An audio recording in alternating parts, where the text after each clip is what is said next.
Hi everyone, myself Prezi. Welcome to my channel Commerce Class. In this video, I'm going to discuss about cost of capital, significance of cost of capital, computation of cost of capital.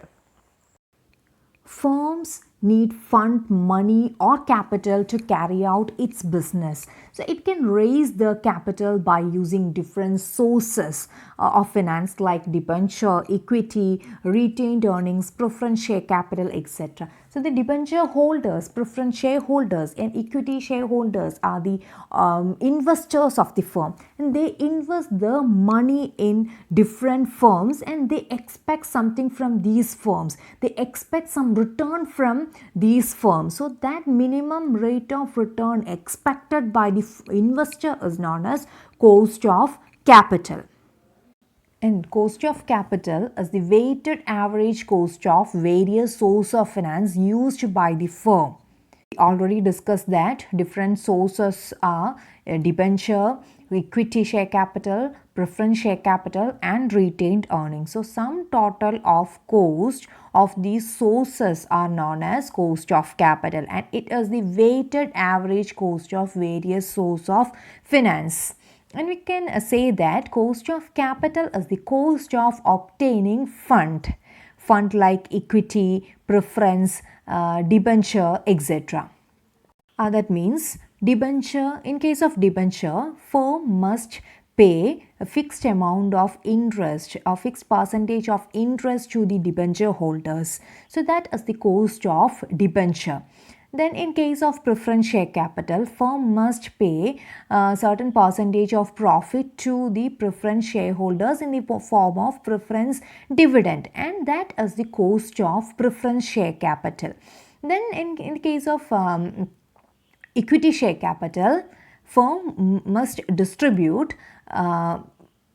profit to the equity shareholders in the form of dividend. So that is the cost of equity. So cost of capital is the cost of obtaining fund like equity, preference, retained earnings, etc. And a firm must earn minimum rate of return to maintain its market value of shares. If a firm fails to achieve its minimum rate of return, then the market value of that share will fall. So, cost of capital is the minimum rate of return which will maintain the market value of shares. Minimum rate of return must be earned by the firm, and that maintains the market value of shares. And also, to achieve the objective of wealth maximization, firm must earn a return more than its cost of capital. And cost of capital is not a cost as such, it is the minimum rate of return firm earn from its projects. And cost of capital has three components. That is, first one, expected normal rate of return at zero risk level. Then second one is premium for business risk. Then third one is premium for financial risk. So K is equal to RO plus B plus F. RO is normal rate of return at zero risk level. Then B is premium for business risk, and F is premium for financial risk. Business and financial risks are inherent in business. So to bear this financial and business risk, firm get premium in the form of cost of capital. So cost of capital includes premium for business risk, premium for financial risk, and normal rate of return at zero risk level. We will move to the topic significance of cost of capital. Cost of capital is used as a basis for evaluating the performance of firm and also helps the management in taking financial decisions. We will discuss each one in detail. First point, acceptance criterion in capital budgeting. Capital budgeting decisions are long-term investment decision or making investment decision in capital expenditure. Capital expenditure means expenditure which is incurred in one point of time but benefits realized over number of years in future. Cost of acquiring asset, addition, expansion, improvement, cost of replacement, research and development cost, etc. are the example of capital expenditure. So investment or making investment decisions in capital expenditure is known as capital budgeting decisions. So firm allocate its scarce financial resources among available market opportunities. For that, firm usually evaluate the performance or profitability of each investment proposal, and they will select the best or the proposal which gives maximum profit.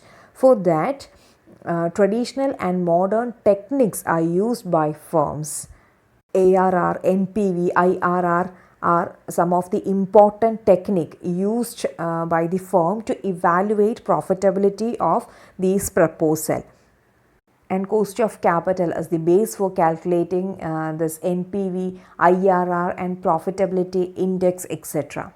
Next point, determinant of capital mix in capital structure decisions.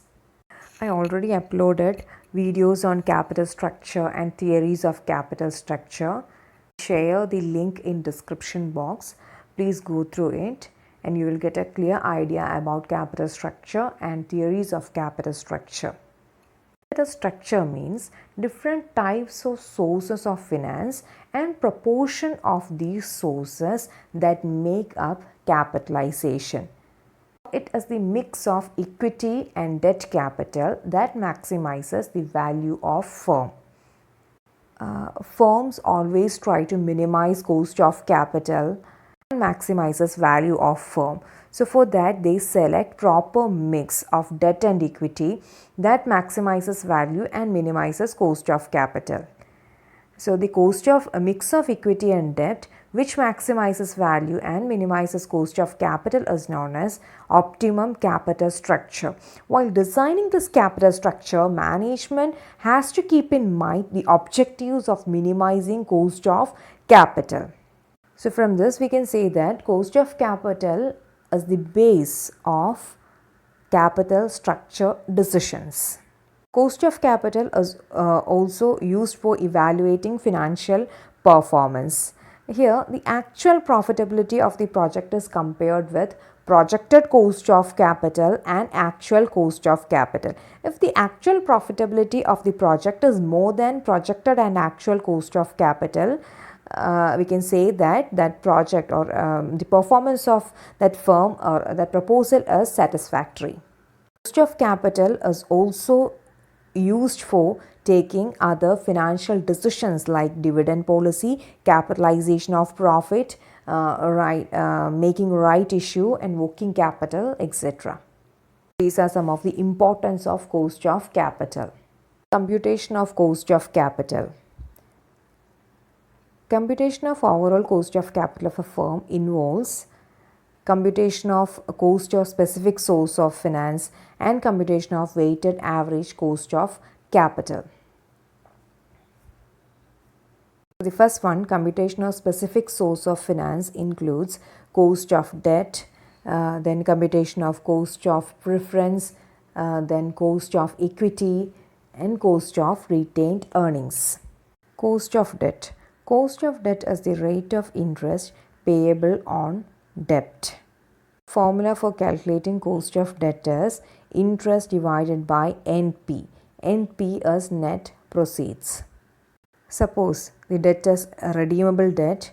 So the formula is I plus 1 by N into MP minus NP. RV minus NP divided by 1 by 2 into RV plus NP. So, cost of debt means rate of interest payable on debt. Formula is interest divided by NP into 100, and in case of redeemable debt, formula is I plus 1 by n into RV minus NP divided by 1 by 2 into RV plus NP into 100. RV means redemption value. It is also known as MV, that is maturity value. It is maturity value of debt or redeemable value of debt.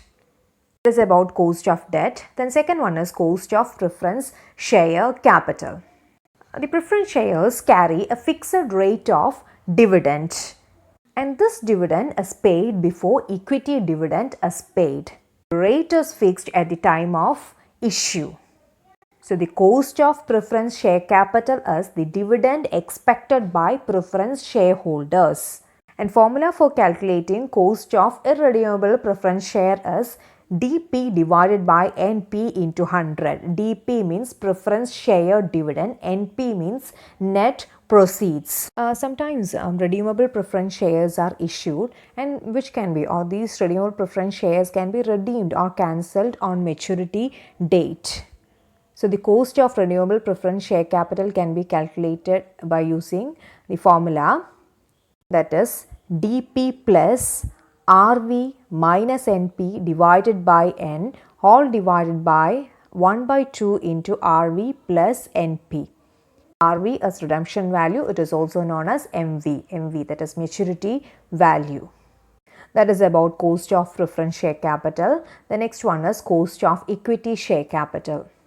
So cost of equity is the minimum rate of return that company must earn on its equity share capital. Here, the rate of dividend is not fixed. It depends upon profit of the firm. Here, the cost of equity share capital can be calculated under four methods. These are dividend yield method, dividend yield plus growth method, earning yield method, and realized yield method. First one, dividend yield method. According to this method, cost of equity capital is the discount rate that equates the present value of expected future dividend per share with the net proceeds of shares. Here, the present value of expected future dividend is compared with net proceeds, and the rate at which the present value of expected future dividend equates net proceeds, so that rate is cost of equity. This method is suitable only when company has a stable earnings and stable dividend policy over the period of time. Otherwise, we won't follow this method. So, the formula for calculating dividend yield method is KE is equal to D by NP or D by MP. NP is net proceeds, MP is market price per share. That is about dividend yield method. Then second one, dividend yield plus growth in dividend method. When the dividend of the firm are expected to grow at constant rate and dividend payout ratio is constant, so this method, that is dividend yield plus growth in dividend method, is used to compute cost of equity capital. The formula is D1 divided by NP plus G. Here D1 is expected dividend per share at the end of the year. So D1 is equal to, the formula for calculating D1 is D0 into 1 plus G. So D0 is previous year's dividend. So formula D1 divided by NP plus G, or D0 into 1 plus G divided by NP plus G. Then third one is earning yield method. According to this method, the cost of equity capital is the discount rate that equates present value of expected future earnings per share with net proceeds of a share. Here, the present value of expected future earnings per share is compared with net proceeds, and the value or the rate that equates these two values is known as cost of equity. Formula is earnings per share divided by net proceeds, that is EPS divided by NP. This method is followed when earnings per share are expected to remain constant. Then dividend payout ratio is 100%, that is retention ratio is 0. Means all available profits are distributed to the shareholders in the form of dividend. So here no amount is retained in the business. Here retention ratio is 0 and dividend payout ratio is 100. Suppose a firm earns 10,000 rupees, so the entire entire amount, that is 10,000 rupee, is distributed to the shareholders. So that here dividend payout ratio is 100%. So when dividend payout ratio is 100%, we usually follows this earning yield method. When market price of share is influenced only by earning per share, in such case we follow earning yield method. So three situations are there. So first one, earning per share are expected to remain constant. Then second one, dividend payout ratio is 100%, and third one, market price of share is influenced only by earning per share. So under this three situation, firm usually follows earning yield method for calculating cost of equity. First method is realized yield method. Under this method, the actual average rate of return realized in the past is used to compute cost of equity instead of future dividend and earnings, future earnings.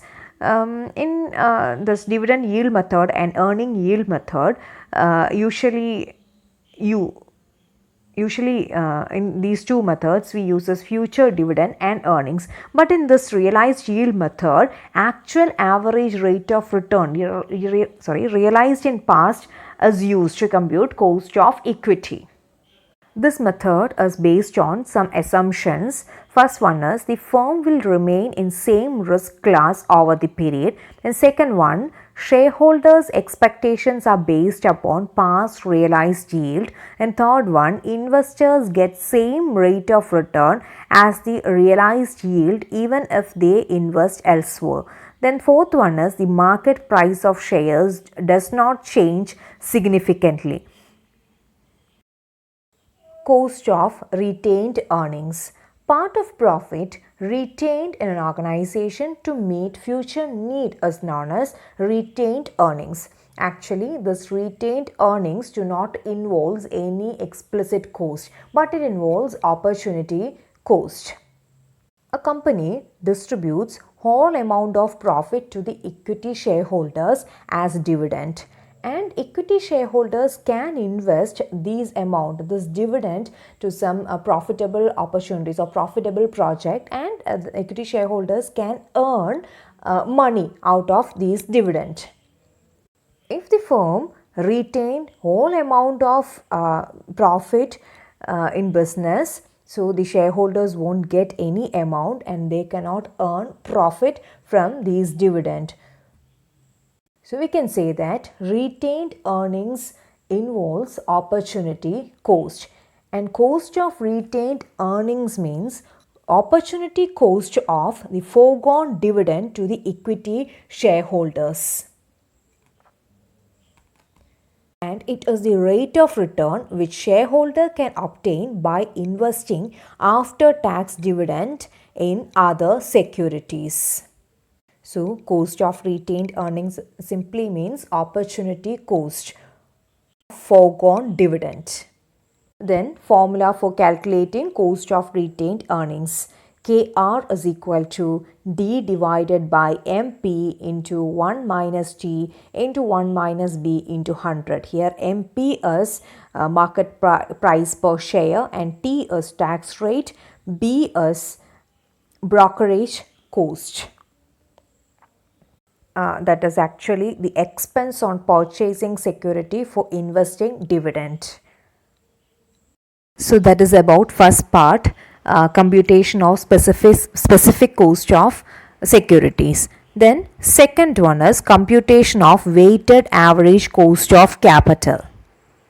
After ascertaining specific cost of capital, such as cost of debt, cost of preference, cost of equity, and cost of retained earnings. Next step is to calculate the overall cost of capital of the firm. Here, the profitability of various projects is evaluated by comparing expected rate of return with overall cost of capital.